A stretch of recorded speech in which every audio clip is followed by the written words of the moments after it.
सहज ही अपनी ओर हम चले वतन की ओर।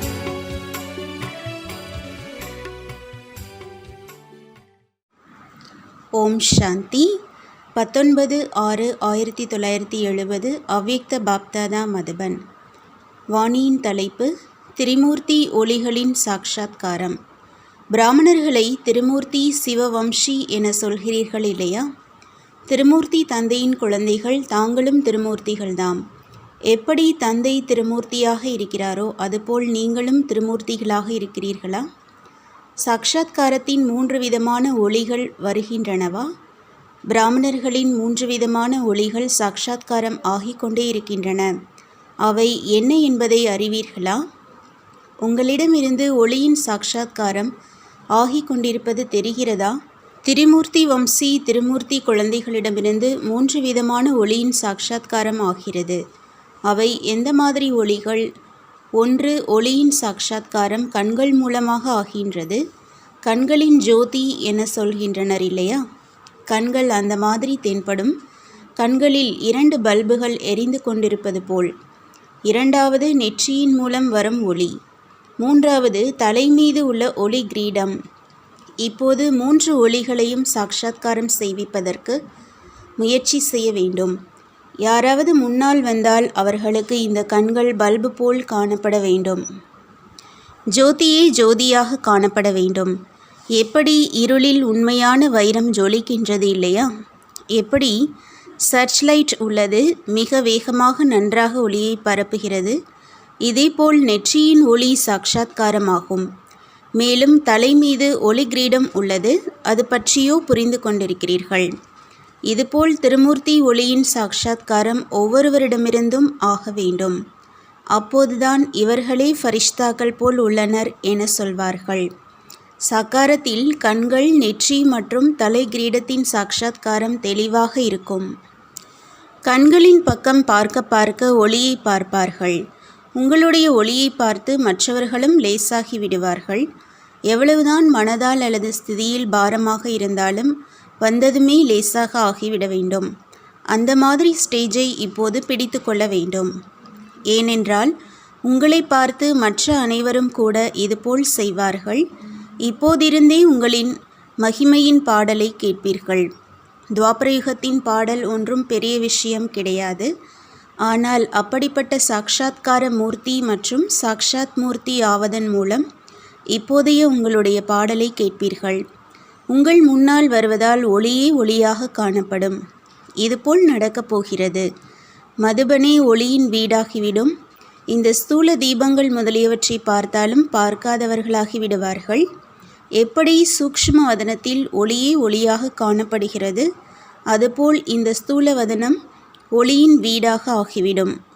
எப்போது நீங்கள் சைத்தன்ய லைட் ஹவுஸ் ஆகிவிடுவீர்களோ அப்போது இந்த மதுபனம் கூட லைட் ஹவுஸாக ஆகிவிடும்.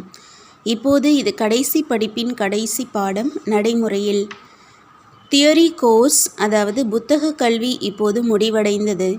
இந்த கோர்ஸின் கடைசி பாடம் பிராக்டிக்கல், நடைமுறை.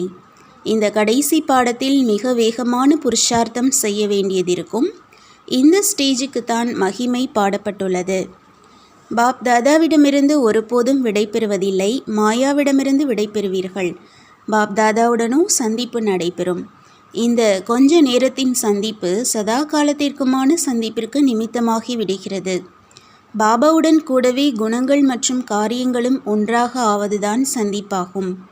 இதே முயற்சியை சதா செய்து கொண்டே இருக்க வேண்டும். நல்லது. சங்கல்பங்களை நிறுத்துவதற்கான முக்கிய சாதனம் என்ன தெரியுமா? காரியம் செய்கிறீர்கள் என்றால் செய்வதற்கு முன்பு யோசித்து பிறகு காரியத்தை தொடங்குங்கள். எந்த காரியத்தை செய்வதற்காக செல்கிறேனோ அது பாப்தாதாவின் காரியம். நான் நிமித்தமாக இருக்கிறேன். எப்போது காரியத்தை முடிக்கிறீர்களோ அப்போது எப்படி யஜ்யம் படைக்கப்படுகிறது என்றால் அது முடியும் சமயத்தில் ஆகுதி போடப்படுகிறது. இதேபோல் என்ன காரியம் செய்தீர்களோ மேலும் அந்த காரியம் முடிவடைந்தது என்றால் ஸ்வாகா செய்தாயிற்று. பிறகு என்ன சங்கல்பம் செய்வீர்கள்? எப்படி நெருப்பில் ஒரு பொருள் போடப்படுகிறது என்றால் பிறகு பெயர் அடையாளம் இருப்பதில்லை. அதுபோல் ஒவ்வொரு பொருளின் முடிவிலும் சம்பூர்ண ஸ்வாகா செய்ய வேண்டும். பிறகு உங்கள் பொறுப்பு கிடையாது. யாருக்கு அர்ப்பணம் செய்யப்பட்டதோ அவர் பிறகு பொறுப்பாகி விடுகிறார். பிறகு அதை பற்றிய சங்கல்பம் எதற்காக? எப்படி வீட்டில் யாராவது பெரியவர்கள் இருந்தால் எந்த ஒரு காரியம் செய்தாலும் பெரியவர்களுக்கு சொல்லிவிட்டு ஃப்ரீயாகி விடுவார்கள். அதேபோல் என்ன காரியம் செய்தீர்களோ அதை பற்றி தகவலை கொடுத்தீர்கள், அவ்வளவுதான். அவ்யக்த ரூபத்தை முன்னால் வைத்து இதை செய்து பாருங்கள். எவ்வளவு ஒருவர் சகயோகி ஆகிறாரோ அவருக்கு அதிகப்படியான சகயோகம் தர வேண்டியுள்ளது. எப்படி தனது ஆத்மாவின் முன்னேற்றத்திற்காக யோசிக்கின்றனர், இந்த மாதிரி சுத்த பாவனை, சுப சிந்தனையாளர் மற்றும் சுப சிந்தனையின் ரூபத்தில் அதிகப்படியான உதவி, 2 ரூபங்களிலும் எந்த ஒரு ஆத்மாவிற்கும் விசேஷ சகயோகம் கொடுக்க முடியும், கொடுக்க வேண்டும். இதனால் உதவி கிடைக்கிறது. எப்படி ஒரு ஏழைக்கு திடீரென்று எதிர்பாராத விதமாக முயற்சி எதுவும் இல்லாமல் பிராப்தி கிடைக்கிறது என்றால் அதே ரீதியில் எவரேனும் ஒரு ஆத்மாவுக்காவது அதிகப்படியான சகயோகம் கொடுக்கப்படுகிறது என்றால் அந்த ஆத்மாவும் உணர்கிறது நமக்கு விசேஷ உதவி கிடைத்துள்ளது. சாக்கார ரூபத்திலும் பிரம்மா பாபா அதிகப்படியாக யாராவது ஆத்மாவுக்கு சகயோகம் தருவதற்கான நிலையை நிரூபித்து காட்டினார் இல்லையா? சுயம் அந்த ஆத்மாவுக்கு அனுபவமாகவும் செய்தது. இந்த சேவையை செய்து காட்ட வேண்டும். எவ்வளவுக்கு எவ்வளவு நீங்கள் சூக்ஷ்மமாக ஆகிக்கொண்டே செல்வீர்களோ அவ்வளவு இந்த சூக்ஷ்ம சேவையும் விருத்தியாகிக் கொண்டே செல்லும். ஸ்தூலத்துடன் கூடவே சூக்ஷ்மத்தின் பிரபாவம் சீக்கிரமாக படுகிறது மற்றும் சதா காலத்திற்கும் பாப் தாதாவும் விசேஷ சகயோகம் கொடுக்கின்றார். அதிகப்படியான உதவியின் அனுபவமாகும். முயற்சி குறைவு, பிராப்தி அதிகம். நல்லது.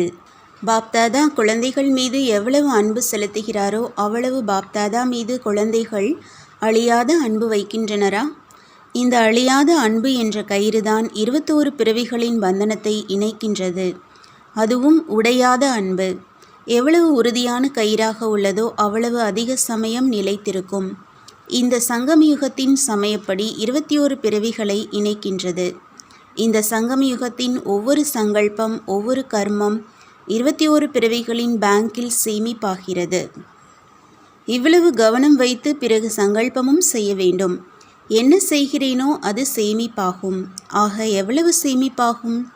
ஒரு சங்கல்பம் கூட வீணாகக்கூடாது. ஒரு சங்கல்பமாவது வீணாகுமானால் சேமிப்பில் குறைவாகிவிடும். ஆக எப்போது சேமிக்க வேண்டி உள்ளதோ அப்போது ஒரு சிறிதும் வீணாகிவிடக்கூடாது. எவ்வளவு புருஷார்த்தம் செய்ய வேண்டும்? சங்கல்பமும் வீணாகக்கூடாது. சமயத்தையோ விடுங்கள். இப்போது புருஷார்த்தம் இந்த எல்லையை வந்தடைந்து கொண்டுள்ளது. எப்படி படிப்பு நாளுக்கு நாள் உயர்ந்ததாகிக் கொண்டே செல்கிறதோ இதுவும் அது போலத்தான். பெரிய வகுப்பில் படித்து கொண்டிருக்கிறீர்கள் இல்லையா? நல்லது. ஓம் சாந்தி. तुम बच्चों को तो सर्विस करनी है, जो बाबा कहते हैं सबको ये बताओ कि देखो तुम्हारा एम एंड ऑब्जेक्ट ये है, एक गीता है बढ़िया, ये राजयोग है ना बच्चे। कैसे है राजयोग? बिल्कुल सहज है कि बाप को याद करो तो ये वैसा मिलेगा तुमको। ओम शांति।